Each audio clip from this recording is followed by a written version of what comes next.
이재명이 가장 걱정하는 재판은 뭘까? 자, 본회의장에서 변호인 의견서 보다가 딱 걸렸다.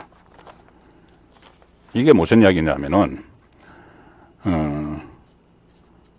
어제죠. 이재명이 어제 본회의장에 갔습니다. 본회의장에서 대법관 인준 임명 동의안, 인사청문 보고서 그 채택 여부를 놓고 또 대법관 후보자도 표결을 하고 하는 과정이 있었죠. 거기서 이재명이 참석을 했는데 갑자기 휴대전화를 꺼내서 뭘 봅니다.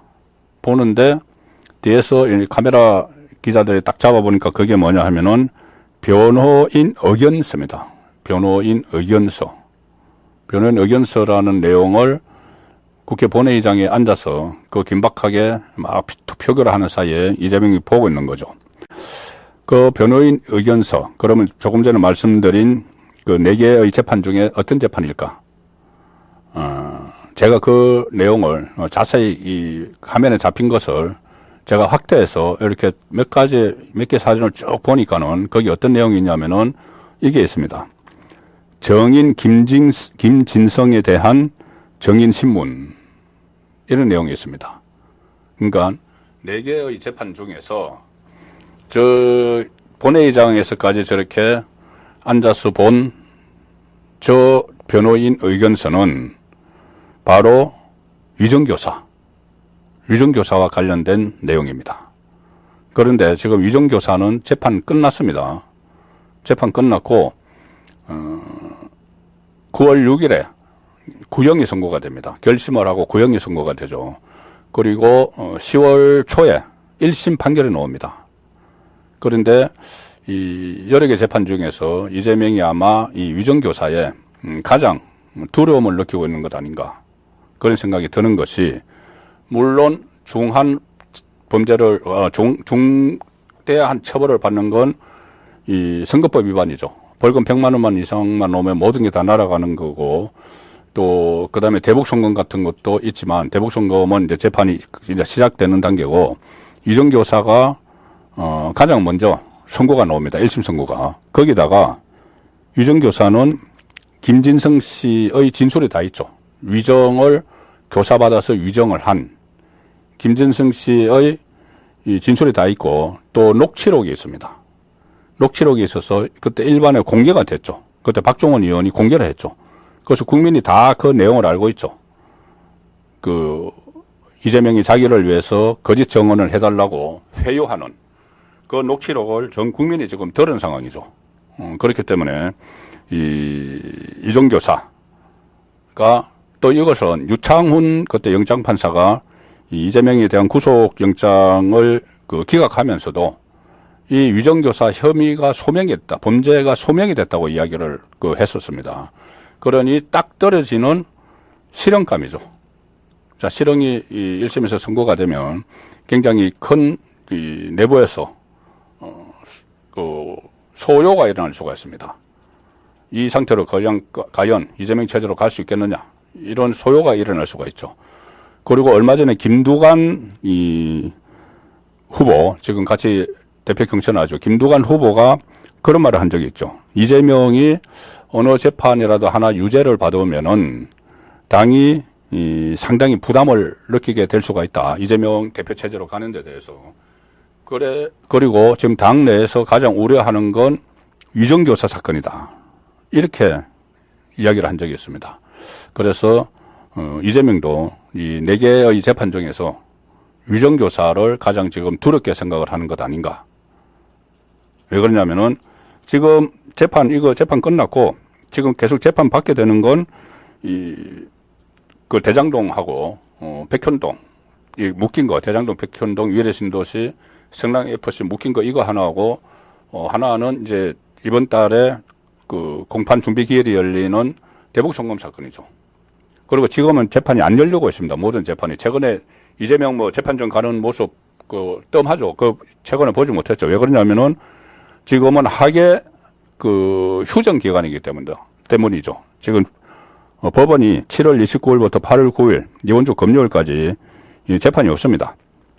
재판 없는 상황인데도 이재명이 본회의장에서 변호인 의견서 이것을 읽어보고 있었다는 것은 유정교사와 관련해서 그만큼 유정교사에 대한 지금 두려움을 가지고 있는 거죠. 9월 6일 날 구형되고 또 10월 초에 1심이 나올 거니까 사실 1심이 막상 나오면은 예를 들어서 뭐 징역 몇 년 하고 집행유예 이렇게 나오면은 분위기가 민주당 안에 분위기도 확 달라질 수가 있습니다. 이게 대법원의 확정 판결이 되면은 다음 대선 전에 확정 판결 되면은 이재명은 피선거권이 박탈이 되죠. 박탈이 돼서 다음 대선에 못 나오죠. 본인의 대표직이나 국회의원직도 다 날아가는 것은 물론이고 그러면 다음 대선에도 나오지 못할 당대표를 지금 8월 18일로 다시 당대표가 된다고 해도 당대표를 끝까지 결사옹위하면서 가진 않겠죠. 자, 그 상황에서 초조함을 드러냈다. 변호인 의견서라는 것은 원래 이런 겁니다. 변호인 의견서는 변호인이 그 사건에 대해서 쟁점을 다 이제 정리를 하고 재판 전략을 요약을 한 거죠. 그런데 이게 재판이 다 끝났는데 유정교사에 대한 사건 기록을 살펴보고 있었다. 이재명도 변호사죠. 변호사니까 이 사건이 과연 어떻게 나올지 판결에 나올지 그것이 상당히 본인으로서는 궁금하겠죠. 어쨌든 가장 걱정하는 재판은 아마 이거일 것 같아. 예, 일단 이것을 봤으니까 그걸 보고 있었으니까 이제 제가 그렇게 의미를 부여하는데 사실 가장 제가 볼 때는 이재명에게 가장 위험한 재판은 다 위험합니다. 다 위험한데 공직선거법 위반은 이게 100만 원 이상 나오면 모든 게 끝나죠. 그런데 일부에서는 100만 원 이상 안 할 수도 있다. 100만 원 이상을 때리면은 민주당이 434억 원을 토해내야 되는데 그럼 민주당 망하라는 이야기죠. 그래서 판사가 지금 서울 형사지법 34분 판사인데 그 판사도 좌파 성향의 판사입니다. 그래서 100만 원이 아니고 한 80만 원 이렇게 해서 봐줄 수도 있다는 이야기가 끊임없이 나옵니다. 자, 그 이제 판사 성향이 있기 때문에 이제 그런 이야기가 나오죠. 그래서 만약에 그런 경우를 가정을 하면은 제가 판단할 때는 가장 위험한 재판은 대북송검입니다. 대북송검. 수원지방법원에서 그 대북송검의 저승사자라는 신진우 부장판사가 심리를 시작을 하죠. 이달에 일단 재판이 시작이 됩니다. 8월 27일에 수원지법에서 공판 준비 기일이 열리는데 이게 이 신진우 부장판사가 이걸 집중 심리를 진행을 할 가능성이 있습니다.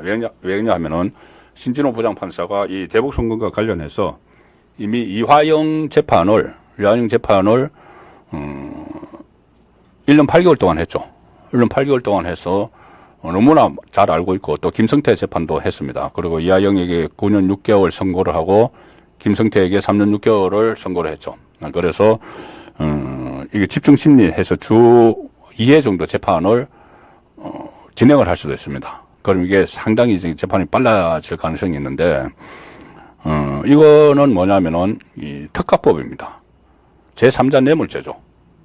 북한에 이재명의 방북을 위해서 그리고 경기도가 지원하기로 했던 스마트팜 사업비를 합해서 800만 달러를 준 거죠. 한 100억이 넘는 돈입니다.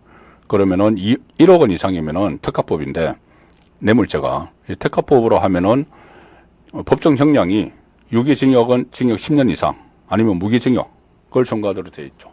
그래서 이재명으로서는 이 재판이 가장 사실상 들어올 거다. 근데 이건 좀 시간이 있으니까 아직 시작이 안 했으니까는. 그런데 이 신진호 부장판사는 아시다시피 이화영, 김성태에게 중형을 선고를 했고 또 그 전에 은수미 성남시장, 이재명의 후임 은수미 성남시장을 정치자금법으로 법정 구속을 한 판사입니다. 법정 구속을 했고 대장동 김만배에 대해서도 처음으로 실형을 선고한 그런 판사이기 때문에 이재명이 이 재판을 수원지법에서 받지 않고 대장동과 엎어달라고 신청을 했었죠. 엎어서 그 재판을 받겠다고. 그런데 그걸 대법원에서 기각을 했습니다. 기각을 해서 지금 수원지방법원까지 가서 재판을 받아야 되는 이 상황인데, 그러니까 그 대북송검에 대해서 지금 상당히 초조한 상황입니다. 그 이재명은 얼마 전에 사상 초유의 일이 있었죠. 며칠 전에 민주당이 이 대북 송금 사건을 수사를 하고 기소를 한 검사, 이 서현욱 부장검사를 공수처에 고발을 했습니다. 대북 송금 사건을 수사하고 기소한, 앞으로 공소 유지를 해야 될 서현욱 부장검사를 공수처에 고발한 이유가 뭐냐? 공소장을 허위 내용을 기재했다. 그래서 공수처에 고발을 했습니다. 이건 사상 초유의 일이죠. 검찰이 공소장을 써서 재판에 넘기면은 그 공소장을 가지고 검찰은 공소장 내용을 입증을 하고 재판에서 피고인의 변호인은 그것을 반박을 하면서 재판이 이루어지는 거죠. 그리고 최종 결정은 판사가 하는 거죠. 법원에서 하는 거죠. 그런데 그러니까 만약에 허위 사실을 공소장에 썼으면은 그건 판사가 판결해야 됩니다. 그 재판에서 판사가. 그런데 이걸 재판이 시작되기도 전에 공소장을 쓴 검사를 고발을 한 겁니다. 이건 무엇보다도 상권 분립 위반이죠. 뭐 이런 일이 한두 번이 아닌데 법원에서 다퉈야 될 문제를 공수처에다가 고발을 한 거죠. 자, 그러고 이렇게 되면은 앞으로 공소 유지를 해야 될 검사를 급박하는 거죠. 이런 무도한 일을 벌일 정도로 지금 이재명은 이 대북 송금 사건을 굉장히 두려워하면서 지금 임하고 있다. 그렇게 보입니다. 그래서 지금 뭐 4개의 재판 중에 뭐 하나 만만한 거는 없지만 지금 당장 이재명이 눈앞에 닥쳐서 불안해하는 것은 위정교사다. 그리고 장기적으로는 대북 송금 사건, 제3자 뇌물죄.